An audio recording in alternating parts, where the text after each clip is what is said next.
అదేవిధంగా మంచినీటి సరఫరా అండి, చాలా అద్భుతమైనటువంటి స్కీమ్ అది.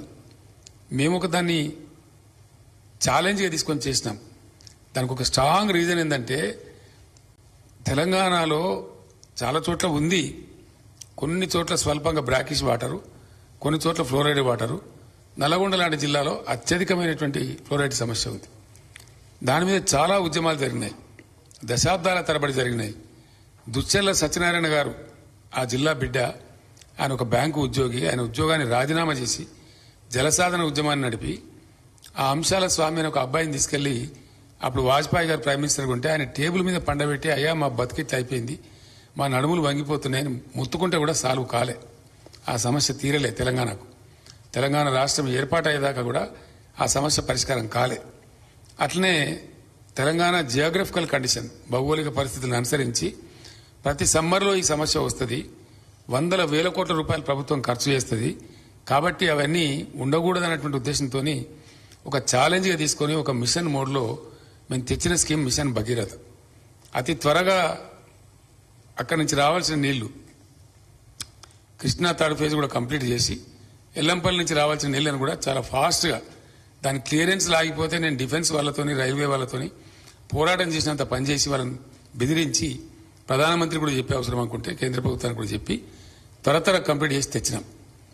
హైదరాబాద్లో ఆ నీళ్లు ఇవ్వడం కూడా మేము ఎంత మంచిగా ఇచ్చినామంటే నిరుపేదలకు గ్రామీణ ప్రాంతాల్లో ₹1 లేకుండా ప్రతి ఇంటికి కనెక్షన్ ఇచ్చినాం.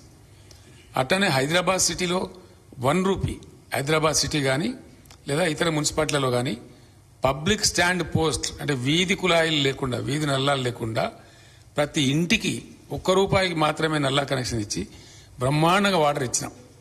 అసలు ట్యాంకర్లన్నింటి మాయమైపోయినాయి, నీళ్లు కొనుగోలు అనేది బంద్ అయిపోయింది, నీళ్ల వ్యాపారం బంద్ అయిపోయింది రాష్ట్రంలో. కానీ చిన్న కాలంలో 2, 3, 4 నెలల్లోనే వీళ్ళ అతి ప్రయత్నాల వల్ల, అతి ప్రవర్తన వల్ల అసలు తాగునీటి విషయంలో ఇప్పుడు ప్రజలు అనుభవిస్తున్న బాధ చెప్పనాలో కాకుండా ఉందండి. మళ్ళా బిందెలు వచ్చినాయి, బిందెలు మోస్తున్నారు ప్రజలు, దూరం నుంచి మోస్తున్నారు. అనేక రకాల సమస్యలు, నల్లగొండలో ఫ్లోరైడే కాదు, మన ఏజెన్సీ ఏరియాలలో కూడా అనేక గిరిజనులు చచ్చిపోదురు. మనం అందరం కూడా చూసినాం. ఆదిలాబాద్ కావచ్చు, ఖమ్మం లాంటి ఆదివాసీ గిరిజన ప్రాంతాలలో వాళ్ళు చచ్చిపోయే పరిస్థితి ఉంటే ఒక చిన్న ఊరు ఉంటుందండి, దొంగతోపు అని, పినపాక నియోజకవర్గంలో ఉంటుంది. చాలా చిన్నది, చాలా దూరం అడవిలో ఉంటుంది, పెద్ద కీకారణ్యంలో ఉంటుంది. అక్కడికి కూడా నీళ్ళు ఇచ్చినాం మా ప్రభుత్వంలో ఛాలెంజ్గా తీసుకుని. ఏ ఒక్క గిరిజన గూడాన్ని కానీ, ఏ ఒక్క లంబాడి తండాన్ని కానీ, ఏ చిన్న ఆవాసం కూడా మంచినీళ్లు లేకుండా వాళ్ళకి ఇళ్లలో నల్లాలు పెట్టి నీళ్ళు ఇచ్చి సప్లై చేసినాం. ప్రజలు బ్రహ్మాండంగా 5-6 ఏళ్లు ఎంజాయ్ చేసినారు. మరి దాన్ని ఎందుకు నడపలేకపోయినారు? కరెంటు చక్కటి వ్యవస్థ, బాగా నిర్మాణం జరిగి పటిష్టపడి అద్భుతమైన పవర్ ఉండి, ఇంకా మనం వీళ్ళకి పవర్లో కలిసి వచ్చిన అంశం ఏంటంటే ఈ మధ్యనే ప్రధానమంత్రి ఆ ఎన్టీపీసీ మొదటి దశ 1600 మెగావాట్లు కూడా చేసి జాతికి అంకితం చేసినారు. అది ఛార్జ్ అయింది, నడుస్తూ ఉంది. అంటే మేము చేసింది కాకుండా ఇంకో 1600 మెగావాట్లు యాడ్ అయింది వీళ్ళకు. అది ఎట్లా మరి పవర్లో వీళ్ళు ఫెయిల్ అయినారో నాకు అర్థం కాలేదు. అది బాధాకరమైన విషయం. అదే ప్రజలు బాగా ఆగ్రహానికి గురవుతా ఉన్నారు. 9 సంవత్సరాలు వచ్చిన పవర్ ఎక్కడ పోయింది, 9 సంవత్సరాలు వచ్చిన మంచినీళ్ళు ఎక్కడ పోయింది, ఇంత దారుణమైంది. మళ్ళా ట్యాంకర్లు కొనుక్కోవాల్సిన దుస్థితి ఏంది? నాకుండే సమాచారం మేరకు ఇప్పటికే హైదరాబాద్ నగరంలో 2.5 లక్షల ట్యాంకర్ల పైగా ప్రజలు ట్యాంకర్స్ కొనుగోలు చేశారండి. More than 2.5 lakh tankers have been sold in only Hyderabad. మరి దానికి ఏమొచ్చింది, ఎంత ఇబ్బంది వచ్చింది, ఏం నాకైతే అర్థం కాలేదు.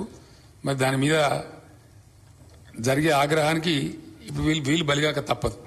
ఎందుకంటే ప్రపంచవ్యాప్తంగా వైద్యులు, వైద్య శాస్త్రం అంతా తేల్చి చెప్పిన సబ్జెక్ట్ ఏంటంటే డిసీజెస్ అంటే వ్యాధులు ప్రజలకు వచ్చేది 75% పైబడిన వ్యాధులు డ్రింకింగ్ వాటర్ ద్వారానే కమ్యూనికేట్ అవుతాయి అని మొత్తం వైద్యులు చెప్పినారు. WHO కూడా తేల్చింది. ఆ తదనంతరం మేము దాన్ని ఛాలెంజ్ ఎందుకు తీసుకున్నామంటే ప్రజలకు ఈ వ్యాధులు వచ్చే బాధ కూడా పోతుంది, ఫ్లోరైడ్ బాధ పోతుంది, పుష్కలమైన నీళ్లు దొరుకుతాయి, సంతోషంగా ఉంటారు ప్రజలని మేము చాలా సీరియస్గా తీసుకొని చేసినాం. దానిలో ఎందుకు వైఫల్యం చెందామో నాకైతే అర్థమే కాలేదు. ఈ రోజుకు నాకు అర్థమైతే లేదు. I'm really surprised. ఏం కారణం? నడిచిన వ్యవస్థ, బాగా ఉన్న వ్యవస్థ, చాలా అద్భుతమైన వ్యవస్థ, కేవలం సంవత్సరానికి 200 మెగావాట్ల పవర్ మాత్రమే తీసుకునే వ్యవస్థ, అది ఎందుకు చెడిపోయింది? ఎవ్వరు మొరపెట్టుకున్నా దాన్ని పీడించే పరిస్థితి లేదు. నేను అడిగినాను, ఒక 2-3 జిల్లాలకు ఫోన్లు చేసి అధికారులను అడిగినా, ఏమైనా మీరే నిర్మాణం చేశారు, మీరే నడిపినరు, మళ్ళీ ఇప్పుడు మీరే ఉన్నారు కదా, ఎందుకు నడపలేకపోతున్నారు మిషన్ భగీరథ, ఏం కారణం అని అడిగితే, సార్ మా డిపార్ట్మెంట్ అంతా స్వతంత్రం వచ్చినట్టు ఫీల్ అవుతున్నారు మీరు ఊడిపోయిన తర్వాత. ఎవ్వరికి వాడు ఇంటలేడు సార్, ఆ సమీక్షలు కూడా లేవు ప్రభుత్వంలో, మమ్మల్ని అడిగేవాడు కూడా లేడు. ఫ్యాక్ట్ ఇది, నాకు చెప్పింది అధికారులు. 3-4 జిల్లాల అధికారులు నేను ఎంక్వైరీ చేస్తే వాళ్ళు ఏం చెప్తున్నారంటే, అసలు అడిగేవాడు లేడు, పట్టించుకునేవాళ్ళు లేడు సార్. చిన్న పైపు ఫెయిల్ అయితే కూడా వారం దాకా ఎవరు తిరిగి చూసేవాళ్ళు లేడు. మీరున్నప్పుడేమో అది వేరే పద్ధతి ఉండే, భయం భక్తి ఉండే, ఇప్పుడు అది లేదు. ఒక విచ్చలవిడితనం వచ్చింది, దాని ద్వారానే ఈ దుర్మార్గం జరుగుతూ ఉందని చెప్పి వాళ్ళు చెప్తా ఉన్నారు. అట్లా మరి పేదలు బాధనే, పెద్దల బాధనే, కమర్షియల్ వాళ్ళ బాధనే,